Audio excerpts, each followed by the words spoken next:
Okay. Ayaw ka sa teammate na yan, pero napakagaling. Mabait. So parang sinasabi nyo ba na weak na yung mga basketball player ngayon? What's up mga ka-amazing? Dito kami ngayon sa Nagoya, Japan. And we have an ambush interview. This is one of the most smoothest players that I've ever seen play. One of the best legends ever. Also part of the Grand Slam, right? You didn't, wala ka sa Grand Slam? 97 na. 97. Yeah, so one of the best two guards ever sa PBA. None other than Kenneth. Captain Marbel Duremdes. Palakpakan! The diminutive 76. Magandang move, as we said. Nag-iinit umaga si Captain Marbel and Kenneth Duremdes. Tanong rin na sa akin yun. Kanina nakapunta ko sa isang Duremdes. Playing above the hoop, Kenneth Duremdes with a slam. And that was a great dunk shot there by Kenneth Duremdes. Narito si Duremdes, sinabayan, ginamit ang kaliwa. What a move! What a finish para dito kay Kenneth Duremdes. It's going Sankistue. Oh! What a pass! What a shot mula kay Kenneth Duremdes. Pasa, look at him. Shifting the ball.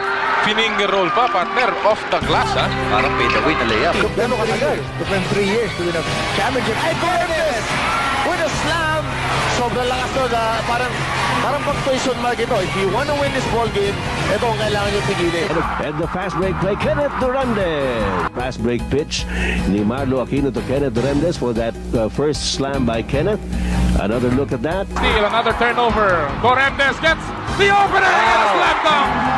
Bago mo start yung mga questioners mo, mag-thank you ka muna kay Sir Yamada. Yes, thank you, Sir Yamada, for opening your house and for our dinner and the alak.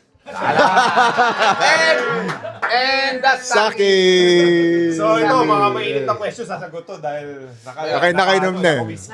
Nakasaki. Okay, first questionnaires. First question. Okay. Ikaw muna. Ito, true story. Yes. Okay? Work hard. Work hard kayo hanggang sa makasama mo mag-basketball yung idol nyo. Kasi nung Puerto Galera days ko, high school, sa mga hindi nakakaalam, ang mga pinapanood ko, ang mga level ni Berhel Meneses, Alvin Patrimonio, Bong Alvarez, Kenneth Duremdes. Bong Alba. Okay, di ba? Tama? Before magkaroon ng James Yap. Pakita mo yung James Yap. Bago magka-James Yap. Yun. So isang karangalan and welcome to PBA Moro Club. The Captain Marbel, Kenneth Duremdes. Shot muna. Yay!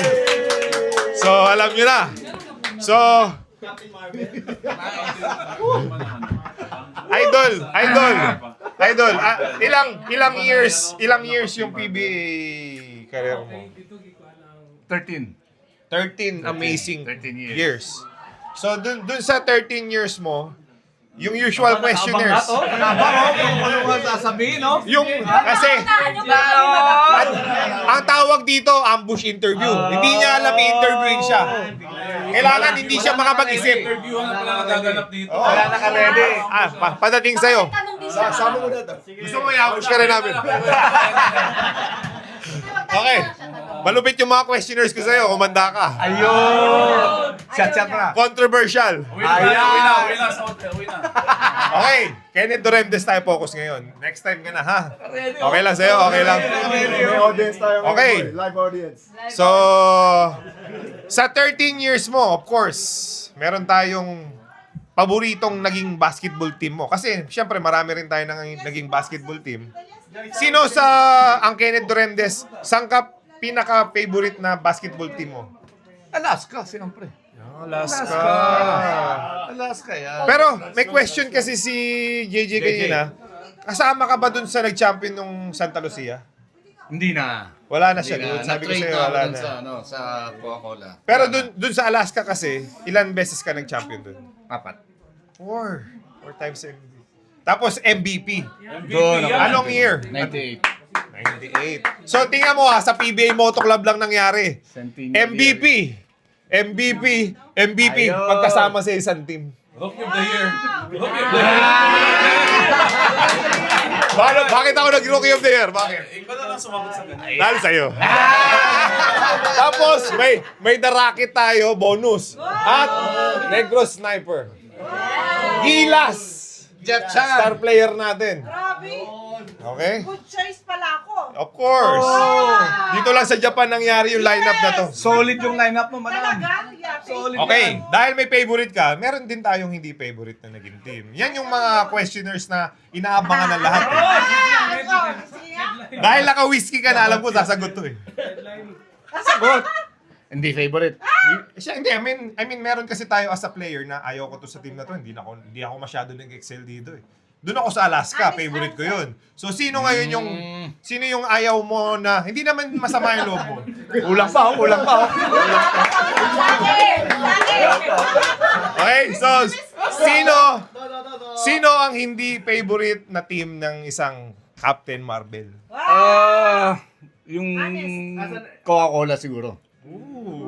Pero yun, pababa na yung career mo nun eh. Nagkakaedad na tayo. Na-trade tayo from ang head coach. Na-mention ko last time yung head coach doon. Yeah, papunta tayo doon. Ang problema kasi, amazing ang problema, na-ambush yung interview na namin siya. Kilala mo yun. Ang problema, walang audio. Ayun. So, pwede bang i-upload yun tapos silent lang? Hula dyan lang. So, ang mga next questioners ngayon, JJ Helterbrad na. Ayan. We went from your favorite team, least favorite team. Ngayon, who was your favorite coach? Team ko.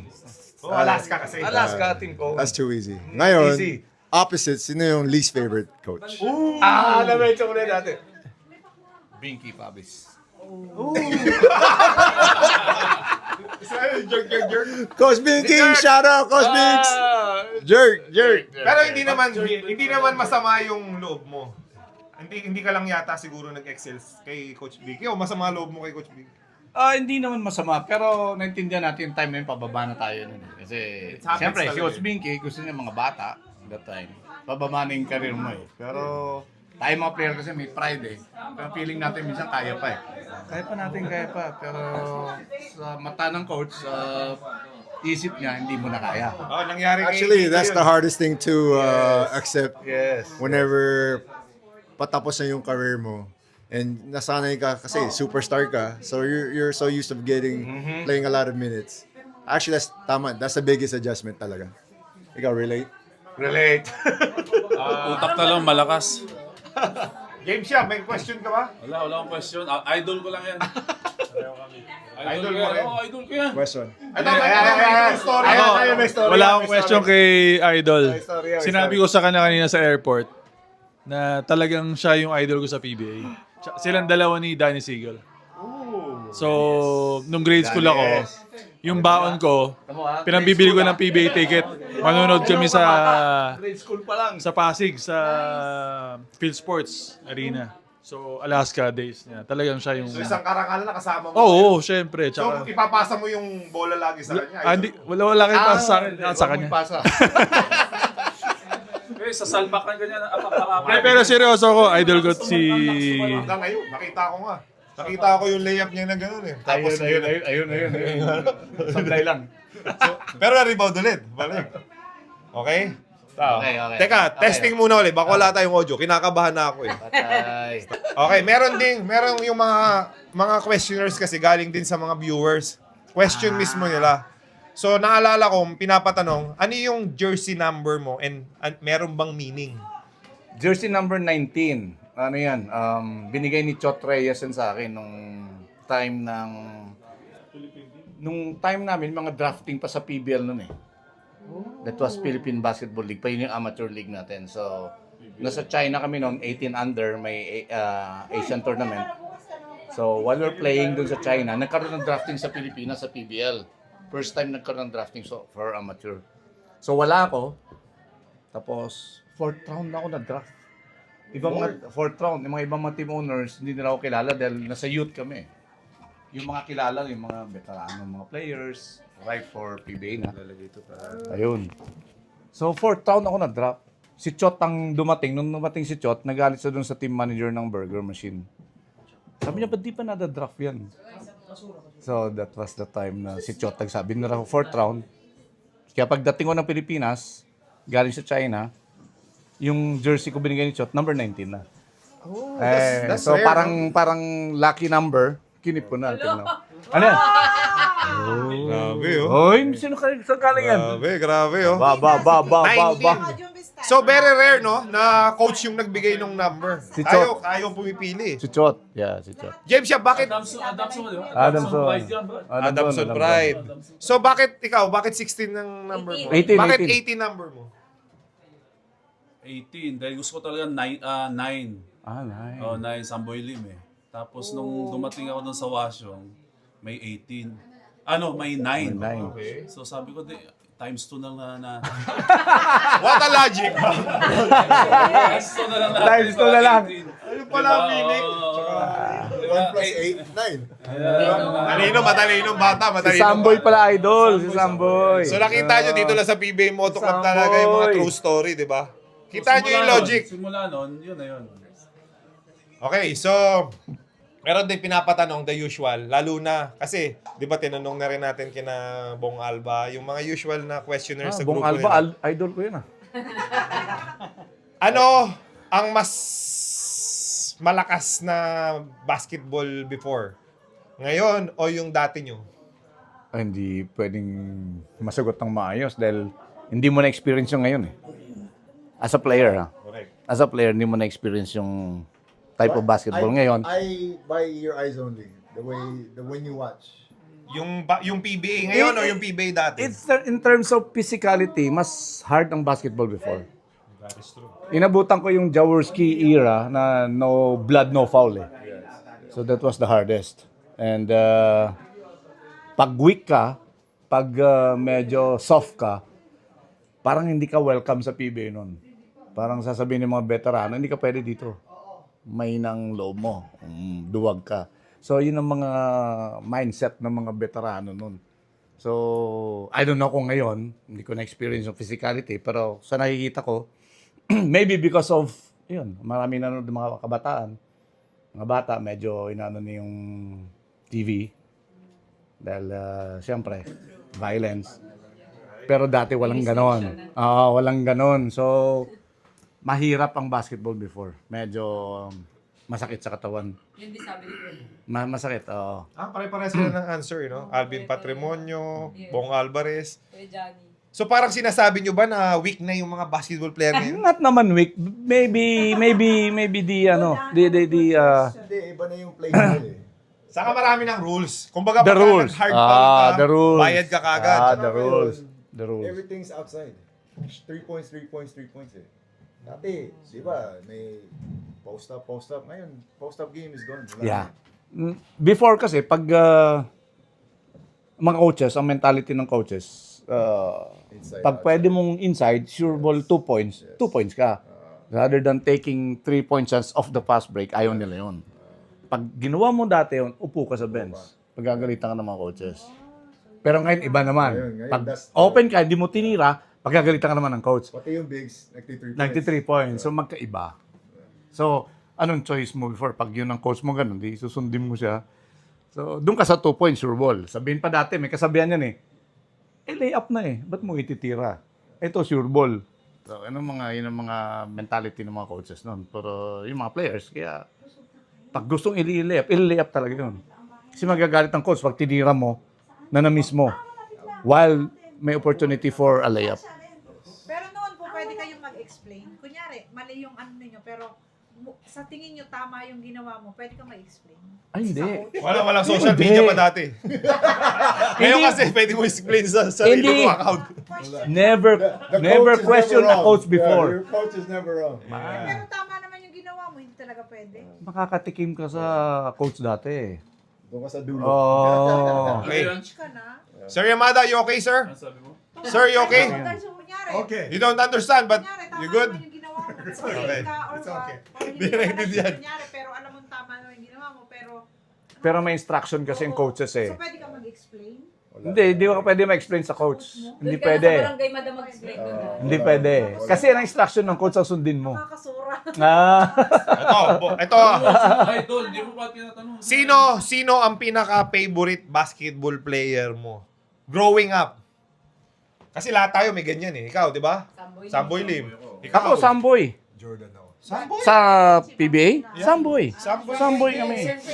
Samboy kami. Oh, ang maganda lang doon, naabutan ko si Samboy. Ano? Playing. Nakalaro Pick mo niya po. pa? Nakalaro Hindi na. mo si Samboy. Hindi na. Nabot. Nakalaro mo si Samboy. Nakalaban mo. Oh. Talaga. Magaling. Kaya parang samboy din. Magaling yung Samboy. Kaya pala best friend mo siya. Oh, James Yap. Samboy din. Random question. Oh, sige. Sino mas magaling? Sino mas magaling sa dalawa? Berhel Meneses o Kenneth Duremdes? Ako nasasagot. Siyempre si Berhel. Humble. Alam mo, humble. Si Berhel. Eh, gumagano yun, no? Kahit wala sa basketball court, gumagano pa rin eh. Kaya ba, no? Ganun. Okay, ang Kenneth Magaling Duremdes yun, ba? magaling. Ang Kenneth Duremdes, meron ka bang, alam mo yung hindi ka nagka-chance maging teammate sana naging teammate ko? May, di ba? May ganyan tayong question? Samboy. Hindi mo naging teammate Hindi, sa may hindi. kalaban. Naka-teammate ko si Samboy, yung mga ganito. Yung mga exhibition games sa London. Pero si ano, Roommate ko pa. pero si Verhel, naging kasabay ba kayo ni Verhel? Oh, yeah. So pick mo. Peak niya, start ko pa lang ng PBA 95. Rookie year ko 95. Kaya wala akong masyadong time nun dahil all Verrel 95. MVP year ni Verrel yun eh. Naging teammate kayo? 95, yeah. Oh, okay. Sunkist. Swift. So, tinrade ako sa Alaska. 6'4 ka, 6'5. Which is naging favorite team mo ngayon, Alaska. Alaska. Okay. So, ang isang Kenneth Duremdes ba, meron ka bang, sana, na-experience ko tong team na to? Usapan namin kanina. Ayan, share nyo naman. Kayo lang dalawa nag-uusap palagi. Hindi, kanina, sinabi ko sa kanya, gusto ko mag-San Miguel ever since. San Miguel. Tinanong ko siya, naging San Miguel group, ano ka ba, team? Napasok mo yung San Miguel, Oo, nakapasok ka San sa Miguel SMC group. Corp. Oo, SMC group. Hindi. Sabi niya, hindi. Sabi ko, hindi pala, sayang. Naging part lang ako nung 1994 Asian Games dito sa Hiroshima, Japan. I was here in 1994 in Hiroshima, Japan for Asian Games. So that was under San Miguel ang team na yon. May translator si Sir. Amazing. Kayo sa translator. Ano ba yung Favorite teammate. 16, 17. I was only 19 years old that time. Wow! Dito, may, no Tokyo. 19 years old. Yeah. Eto, Kumashi. ang Kenneth Duremdes ba? Ay, kasi nung panahon ng mga basketball, minsan na ano yan sa mga artista eh. Nalilink eh. Kagaya ng James Yap. James Yap. Amazing James Yap. So, ang ano ba? Ang Kenneth Duremdes ba, nalink ka ba sa isang artista? Pass naman na to, pass na. Wala eh. Wala. Meron yan. Wala. Sino? Wala. Okay. Wala. So, syempre, yung panahon ng Captain Mabel, VHS pa yan eh. Diba? VHS. VHS. Betamax VHS yan. Meron ka bang napupusuan na artista nung panahon nyo? Pass naman na to. Alam ko, you are happily, Si Sunshine Cruz nung time na yun. Cruz. Oo, Kilala mo nung time yan? namin yan. Yes, Sunshine. Kilala mo yung Sunshine Cruz? Oh, yun daw Sunshine, yung yeah. crush niya. Ay, That's nice answer. peace ha, brother Buboy. Crush lang naman eh. Humahanga, paghanga. So, favorite teammate ever ng isang Kenneth Duremdes? Johnny, Flying A. Flying A, yes. Flying A. There's no doubt. Magaling talaga si Johnny. Flying A. Okay, ikaw tanong na sumunod. Flying A. The best point guard of all time. Oh, Flying A. PBA. So, dahil may favorite siya, Sino ang least favorite teammate? pwede kasi ang answer mo dyan. Teka. Naman to sa practice eh. Ayaw kong teammate to. Shot mo na May siya. ganon, may ganon. Teka muna. Marami ako naging teammate eh. So, sino doon yung pinaka... ayaw ko sa teammate na to. Okay. Ayaw ko sa teammate na yan, pero napakagaling. Mabait. Si Nelson. Asaytono. Ayaw mo kay Nelson Asaytono? Pero, As a teammate. as a teammate, Kasi parang hindi, si Nelson magaling. Parang napo-frustrate ka na parang may potential pa to eh. Ano, mas gagaling pa dapat? Gagaling pa. Ako kung titingnan ko, mas magaling kay Alvin. Ooh. Yes. Malakas na katawan. Yes. Malakas na katawan. Ayaw nga lang mag-practice. Kaya yun ayaw ko sa kanya dahil alam ko magaling siya. Ayaw lang mag-practice. Yung sinabi ni Kobe So, kay Shaq. tamad. Parang ganun. Ano ba sinabi ni Kobe kay Shaq? Same yun, yung sinabi Pag niya. off-season, Kung seryoso siya. off-season He said training he kami could've for been- a he month or could've 2 been the months. greatest. Si Nelson wala yan. Dadating sa practice yan 1 week before opening. Pero magaling pa rin. Pwede pala yun. Superstar. That's Nelson Osaitono eh. Yung Di ba superstar. yung treatment pag superstar? Grabe si Nelson. Sa PBA Hindi, grabe Moto siya. Club lang natin. Grabe siya. Grabe siya. Pero yung athleticism hindi nawawala. Magaling pa rin. So, Magaling pa rin. pero si... Kaya sayang eh. Sayang. Malakas ang katawan. Sayang. Parang sumagot ka ng sumagot, nilalasing ka ni JJ. Hindi, pero magaling. Magaling. Yeah, Talent. I mean, nagulat kami nga. Sabi nga namin, dapat nasa top 25 pa lang siya eh. Nung greatest of all time. Dahil naka-interview rin namin siya. Sabi niya, yes, dapat nasa Dapat top nga sa 25. top 10 yun eh. Oh! All time. Oh. Oh, Nelson. Grabe, nakita ko yung mga highlights. Ay ba si Nelson? Grabe. Hindi nag-workout yan. Hindi nag-extra. Natural talent. Natural athlete. Okay. So, push na tayo ngayon Magaling. Magaling sa si the Nelson. usual na greatest of all time mo per position. Top 5. Top 5. So, Ayun. kung gagawa ka ng Alam mo na yung point guard. Including any all time. prime nila, bubuo ka ng panggilas Ang mo. hirap niyan. Start Sige, with your point go. guard. Okay, point guard Johnny. Johnny Abarientos. Two guard. Same as Sir Joseph. Two guard, I'll go for Berel. Berel. Oh, Berel. Number 3. 3 Alvin. Yes. 4. Wingman mo, Alvin Patrick. Mon Fernandez. Mon. Yes. And then your center. Junmar. Junmar. Junmar. Junmar. Oh, greatest of all time mo na naging PBA player. Siyempre Junmar. Yeah. Junmar. 9 MVP, hindi mo rin Oh, talaga. ano yan.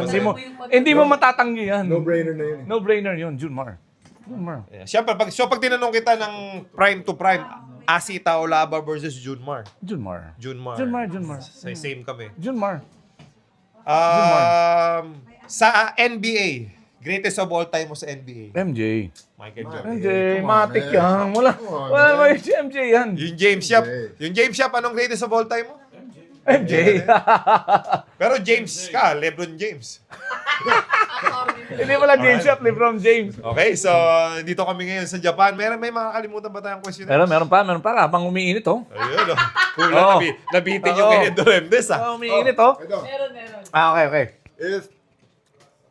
If you're in your prime, ngayon, and you're playing for, let's say, Alaska, maganda yung record nyo, pero you had an offer to go to Japan. Would you go to Japan? I'll go to Japan. I'll go to Japan. I'll go to Japan. Sa basketball career ba, do you believe na may loyalty sa isang team sa PBA? No. Any league, any sport. Wala naman loyalty. Business talaga.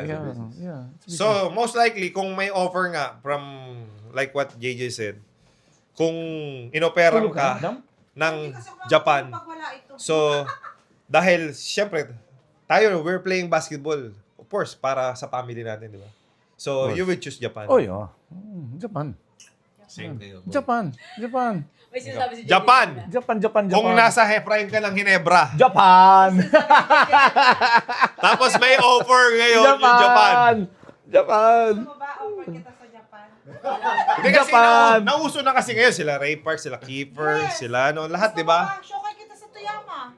Japan. Hindi, nung panahon niya, wala na ngayon eh. Wala na yan, mami. Ay, James Yap! James Shop! Ito, biglaan, James Yap. Nung prime mo, Pure Foods, MVP time mo, biglang may offer si Japan. Sabi ng Japan, i-triple ko yung salary mo. Japan ka o to stay ka sa Pure Foods? Kailangan pa ba tanungin yan? Japan ka. Hindi na kailangan tanungin yan. Triple na nga eh. Triple. Ikaw, hindi sumasagot to eh. Hindi sumasagot. Sumagot ka, walang camera. Ayun eh. Okay, game. Dati pa niyo sumasagot? Ano ba? Nasagot yan. Triple yung salary mo nung nasa Ginebra ka. Ginebra ako, bro.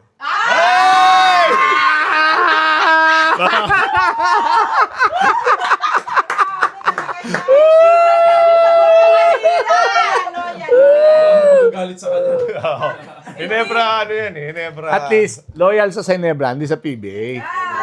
Diba, Ginebra? Ay, nawala po. Okay, so mga kamising, dahil late na.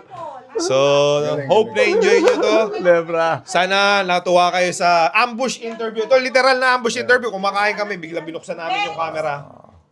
Okay, so, thank you. And sa mga hindi pa nakasubscribe, mag-subscribe na kayo. And, follow nyo rin yung Facebook nung Games Shop. Nagda-live yan palagi. Bago. So, updated tayo. Page ng Pinay's Place. Okay, and of course, Pinay's Place sa Japan. Pinay's Na Place. nag-invite sa amin dito sa Japan. maganda And yun, of course, thank you so much, Yamada Yamada, family. Family. Yay! Thank you so much. So, Kom, thank you so much sa mga... Ay, last. Arigatou gozaimasu. Last. Ano ang mapapayo? Kasi importante ito. Anong mapapayo mo sa mga kabataan ngayon na gusto rin maging next na Kenneth Duremdes? Okay. Hindi lang maging next Kenneth Duremdes, of course. Dahil ang mga kabataan ko more onto technology. Sa mga gadgets, iba na. So, kailang balance din and better for them na try outdoors like any sport. Dahil hindi lang yung na-stuck lang kayo sa bahay, dependent kayo sa mga gadgets, so malaki epekto. So, yung mga kabataan na gusto maging athlete or basketball player, there are times na may failure talaga. Mayroong mga times na you're down, pero keep on trying dahil alam mo, galing din tayo sa babae. Kung susuko ka ng maaga, wala ka talagang mararating. And coming from the province, na wala masyadong program, wala masyadong basketball background or proper training before, nag-strive sa Manila, solo, and naging successful because of determination and, of course, with the help of the above. So, wag kayo mawala ng pag-asa dahil, alam mo, pag try, talagang may reward yan later on. Thank you. Alright. Yay! Kuya Kenneth, anong province mo? South Cot. I'm from South Cotabato. Sa mga taga-South Cotabato. Coronadal City. Yes. Ang naka-discover pala sa akin, Sa pa, ano? dad ni Alvin Patrimonio. Wow. Dad, may mentor. Bayaw ba? Kapatid ko si Cindy. May mentor. Mang Angel. I heard that. Kung wala si Mang Angel, walang kid. Yeah. I heard that nga. I owe him a lot to the Alright. Patrimonio family. Okay, so JJ Helderbrand, on behalf of JJ Helderbrand, James Yap, and the whole PBA Mono Club, Kenneth Duremdes, you are amazing! Amazing! Let's go! Yeah, shot pa!